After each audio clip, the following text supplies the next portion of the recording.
So in terms of solutions and long-term planning in Swan Lake, there's certainly been no shortage of ideas, whether it be from our engineering team, the community, many different experts. What are our best options for getting rid or better containing that water in Swan Lake? We certainly here at Washoe County appreciate the patience, and we also appreciate the toughness of our residents that live in the area. You know, a few years ago when they were driving to work in the morning or going to school, they weren't driving next to HESCO barriers. They didn't look out and see all this water in Swan Lake. So we certainly appreciate the fact that this has impacted and changed the way that our folks live and go to work and go to school on a daily basis. A lot of people have said, well, there's a quick answer. Just go pump this water out or drill holes or build dams or do these things.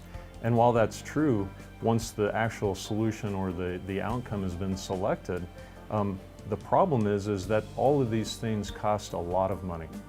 They take a lot of time and a lot of planning. And as Washoe County, you know, we want to make sure that we get it right. And we don't want to just pull a trigger and then find out years later that we pulled the wrong trigger, that there were unintended consequences that go along with that. You know, we will get that direction from the board in the near future. We will then take that and crunch it through with the mitigation planning work. We will create a project, bring that project back to the board.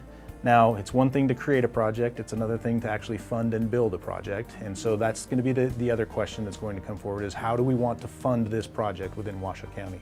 Washoe County's got a lot of needs out there, you know, just with limited resources for funding. And so there's going to be a hard decision at some point on how we actually fund a sustainable project out at Swan Lake. And then that same model, if need be, will have to translate to Silver Lake and White Lake potentially if those basins continue to rise.